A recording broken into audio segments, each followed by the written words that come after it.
I'm Hugh Mangum, chef, pitmaster, and co-founder of Mighty Quinn's Barbecue and Rise Donuts.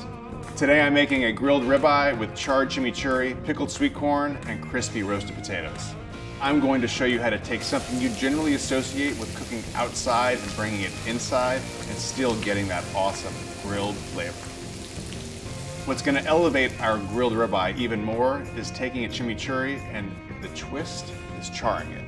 The perfect complement to today's dish is Lagavulin 16-year-old single malt Scotch whiskey. There's this kind of symbiotic relationship. The peaty, smoky flavors of the Lagavulin stand up to anything with fat, smoke, and char. So the first thing we're gonna do is whip up our charred chimichurri.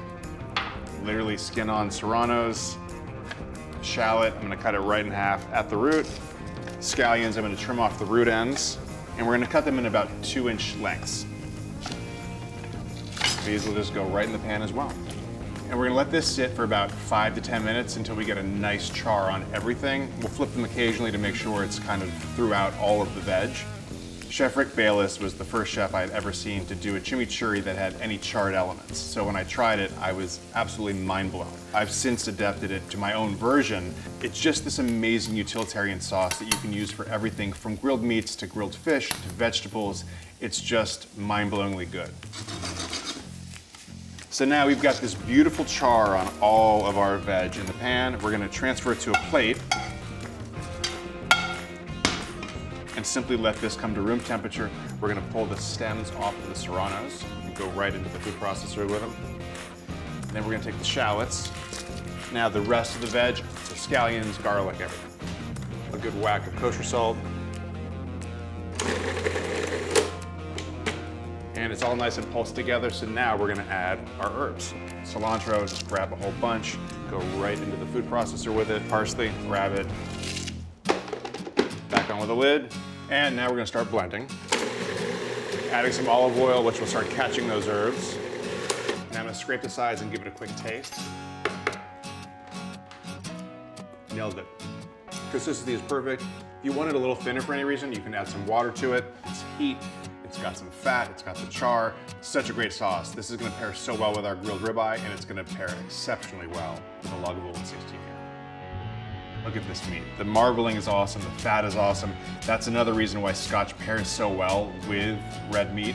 The fat content and the Scotch just have this amazing relationship where the smokiness of the Scotch totally complements a ribeye steak. Only thing I'm gonna season this steak with is Maldon sea salt. Literally just a bunch of salt, not bashful at all. One thing to note about the steak is this steak has been out at room temperature for a couple hours. If it comes out of your refrigerator immediately and goes onto a grill, you're gonna get this like crazy cold center and it'll never cook through fully.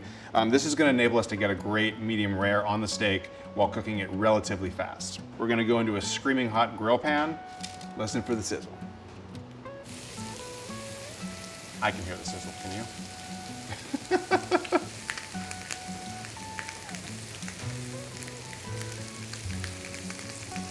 All right, so the steak's been in the pan for a couple minutes now. The first thing I'm gonna do is just give this a quarter turn, just so we can mimic those awesome grill marks you get outside. That's it. We're gonna let it sit for another minute or two before we flip it. All right, so the steak's been in the pan for about 3 to 4 minutes. Again, it went in at room temperature, which means it's gonna cook much more quickly than it would if it was cold.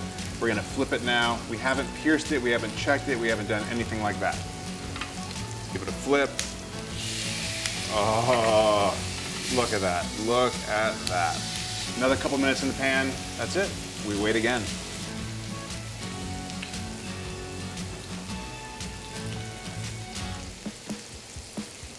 Our steak is just about ready. I'm gonna pull it out of the pan and we're gonna let it rest for at least 10 minutes before we cut into it. Look at that. Look at that. Look at that. Makes my heart skip a beat.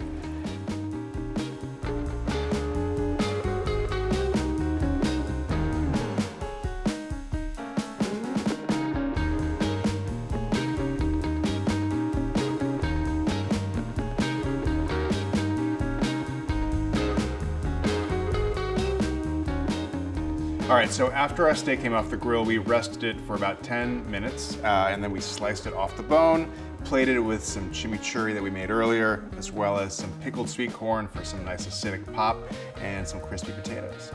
Let's try it.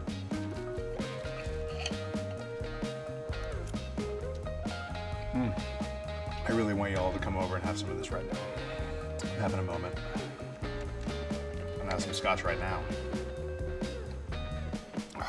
The smoky flavor of the Lagavulin 16 year pairs so magically well with the dry aged ribeye. It cuts the fat, and then you have that char creeping in from the chimichurri.